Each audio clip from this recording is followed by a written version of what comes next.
I met my partner Chris like 6th grade. Showed him the hustle, whatever. He used to be admired about, you know, what I was doing. I guess at that time, a lot of young guys that was coming up in school, they wasn't spitting like that. So I used to spit in the lunchroom. He used to hit the beats on the table and all that. So, you know, he was definitely inspired and wanted to do that. He liked the attention that it got me. And I just said, one day we was at my crib. I set him down, wrote a couple bars or whatever. He just kept going and sticking with it and wanting to do it or whatever. So then eventually we formed like Road Triumph, formed a group. And we had damn near every hustler in the city was managing us at the time or whatever. And I ran into some guys from West Philly that knew some people in Southwest. Hooked us up with the guy Stevie G. A lot of people don't know Stevie G. He had a lot to do with every artist that was getting signed at the time from Philly. He had like partnerships with Beanie Siegel. He's got Most Wanted signed. He got Dutch and Spade signed. He had a lot. He was behind the scenes on a lot of things. And he took us up to Rockefeller.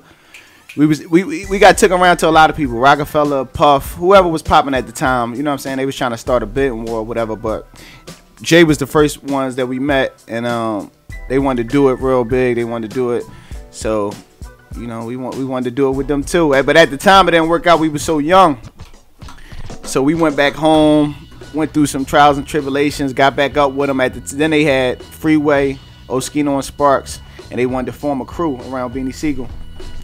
And that's what we did. Oh, so that's how y'all came into the fold. That's how we came together, formed like Rochon. Next thing you know, we were shooting movies and doing an album. So then you had the State Property 1. Of course, Freeway held the torch for that when he came out with Rock the Mic. Then me and Chris was just working on the album. We dropped a mixtape called Young is in Charge. We had Can't Stop Won't Stop on it. It was like one of the last songs. It was probably like 20-something songs on the tape. And we got DJ Enough to host it or whatever. Shout out to DJ Enough from Hot 97.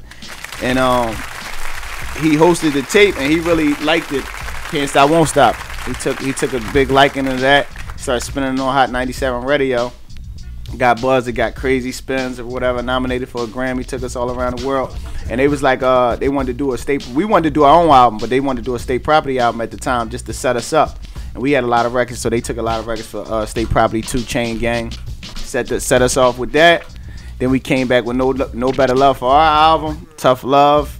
You know what I mean? Gold, certified gold. You know, just kept pushing after that, man. Now, where do you stand as far as an artist trying to get in the game? You know what I'm saying? At the end of the day, I'm a hustler before anything. You know what I'm saying? At the end of the day, once you make some money in this game, first it becomes a love and just a craft and just, you know, a gift. Is just talent at the time. But when you start paying your bills off of it, it becomes a job. So at the end of the day, as a hustler, like I love music. I love to make forever music, not to make music forever.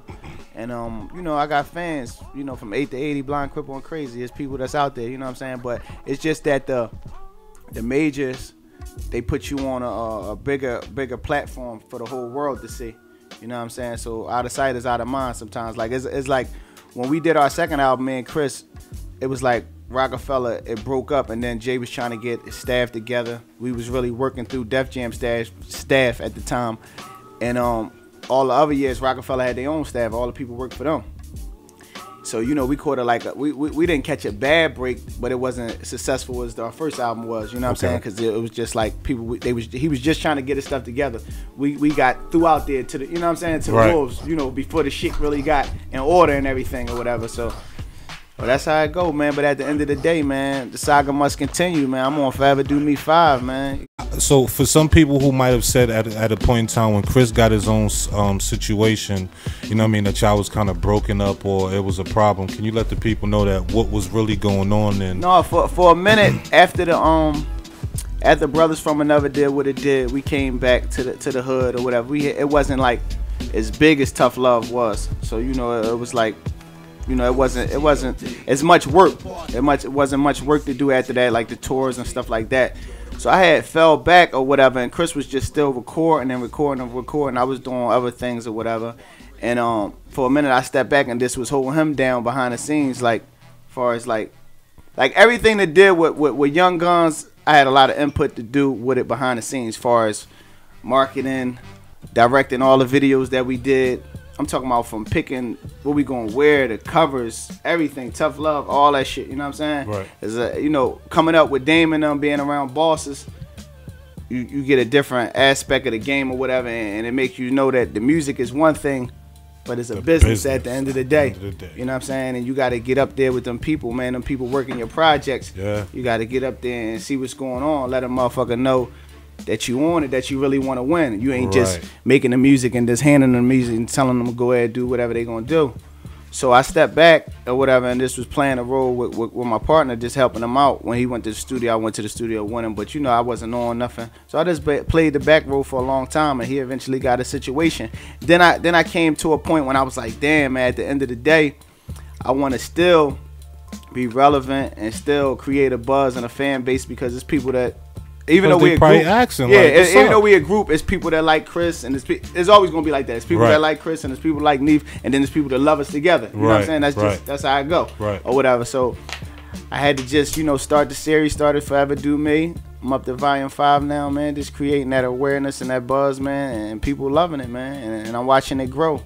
Now, what made you want to come back at this point in time right now?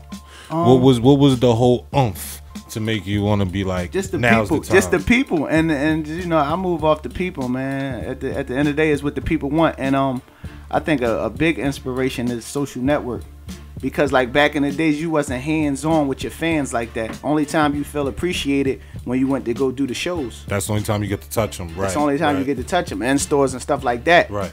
But now you got this social network shit. You got motherfuckers hitting you every day. Crazy. Every day. You want it. You wake up. You that nigga quoting the lines. It push you. How you feel about that? Does that bug you out? Yeah, I love it. I love it, man. It's keep me motivated, man. At the end of the day, you know what I'm saying? What motivates Neef Buck? Yeah, the people. At the end of the day, I'm a people person. Always been like that. You know what I'm saying? Without the people, it is no us at the end of the day, and that's real shit. You know what I'm saying? Like, first, that's why I say it's steps. Cause first you be in the hood rapping for your niggas or whatever. Then you know you get that deal, and people start to love you. Then you do it for them, and you start doing it for your family. You know what I'm saying? It got its levels that you take on, man, and it's challenges out there. But you know, at the end of the day, I do it for the people, man.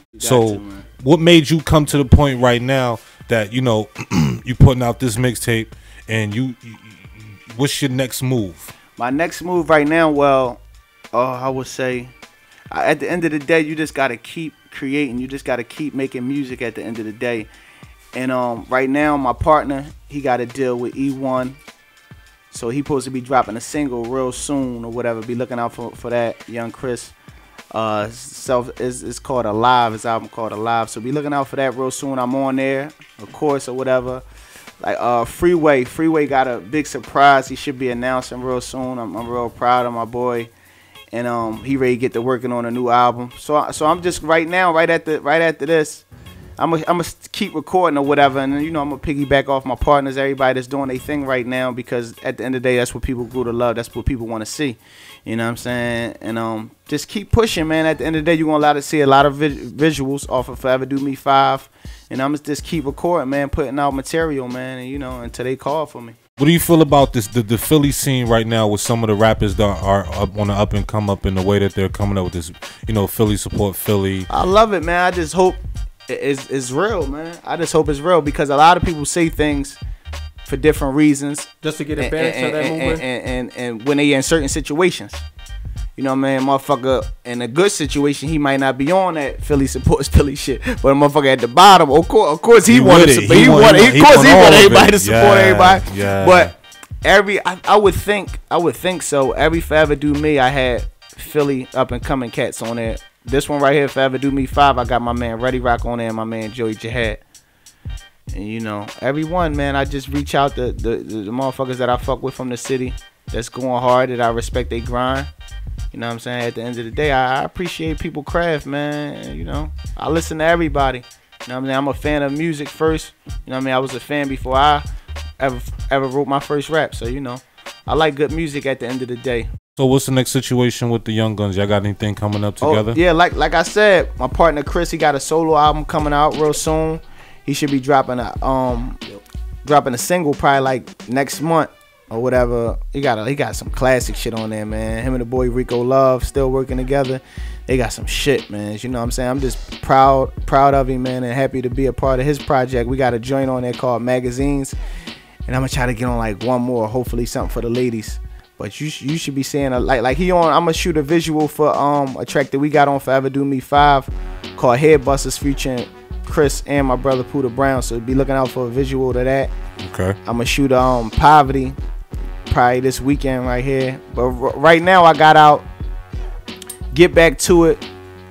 You know what I'm saying? Y'all can check that out on YouTube right now. Y'all can check out what else I got? Kane. Kane is out right now. It's one of my favorites off the tape. That shit go hard. And let me ask this one thing. Is it true that for a while you was sitting back and you was throwing parties?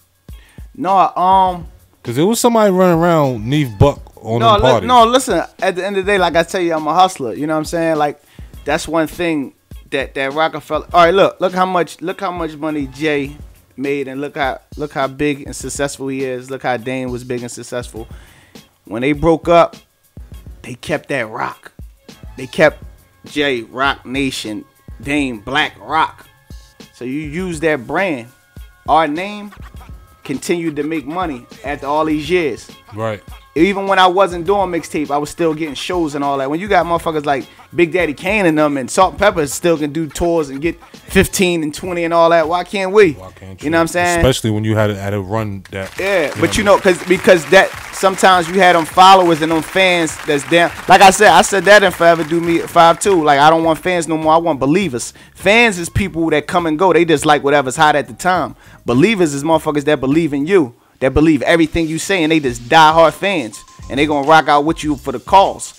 You know what I'm saying? So it's people that you know, come out to them shows or whatever, recite line for line. Like we just had a sold-out show in New York at the Grand Marcy Theater. You know, that was crazy. That was big. And we had AC show. So, you know, we just turning up on these niggas, man. That's all. That's what's up. In 2 or 3 words, sum it up what the experience was like. Oh man, that's hard. That's a hard question, man. It's like, sum it up in 3 words. I'm gonna tell you one thing. Jay Chodas, man, he pointed out a big example far as like basketball players. You know, them motherfuckers. This motherfucker like Brian, he might got $100 million contract. That nigga get up every day, probably shoot 1,000 jump shots every day. You know what I'm saying? He already got the money. Motherfuckers be guaranteed $60 million. You know what I'm saying? Right, but still get up every day and work at it and you know, sharpen up your craft. You know what I'm saying? You can only get better. You know what I'm saying? That's what I learned. Like through all these Forever Do Me's, I watched the shit grow. They parts of my life. A year or 6 months, every tape that I put into is periods of my life. They like my babies. You know what I'm saying? I can go back and listen to one, and I was talking about me doing this, that, and the third in the house and bumping and doing this, that, and the third. It give me the chills. I know it's all real. You know what I'm saying? Right. And the people that was around me while I'm living that life and talking that shit, it do the same thing for them, and people can relate to it. And it's like I love all different type of music. I love people for what they do, but only certain motherfuckers give me the chills, and I can really relate to it. You can hear the pain in a motherfucker voice. Right. You know what I'm saying? Motherfuckers like Face, motherfuckers like Mac. You know what I'm saying? People like that. And when I know it's all 100, I get a different type of love for the music. You know what I'm saying? I got a different type of love for certain artists or whatever, and I think that's what I bring to the table. Like I know motherfuckers love my music and they love me for being me, but I get more of a Neef. You keep it 100, man. We feel your pain more than anything. You know what I'm saying? Okay. More than anything, we feel your pain. We can relate to you. You know what I'm saying? When you come from where we come from, you know what I'm saying? And I never ego trip, man. I keep it 100, man, with the people, man. 365. That's what's up. What kind of what other projects you got going on after this? You know, the mixtape right now. I know you're pushing the mixtape crazy. Yeah, I just put up. You know, the mixtape. I'm just putting out all the visuals right now. Like I said, my partner Ray dropped an album. I'm gonna be on that. Like I said, my man Freeway Ray started recording on the album. They pushing us. Live Nation is pushing us to all do a tape together so we can do the whole tour. They did some test runs and was successful, but they still want us to have a whole new project together for us to go out there and promote and market it. I got weight on my shoulder, I got pain in my heart. Life's a never-ending story, man, where should I start? I've been up, I've been down, in the hood, out of town. But real niggas stand tall and bitch niggas sit down. And I'ma get back to it, I'ma get back to it. Get back to it, I'ma get back to it. Get back to it, I'ma get back to it. Go ahead and use it as reality music. Same shit, different toilet. On my grind, I ain't stalling. Some niggas content, and the rest of them starving. And I'm out there balling, I'm talking living it up. Cadillac XL, y'all can fit in the truck. We drunk Patron all night. No sugar, no ice. Couple puffs of the sour, it had me high.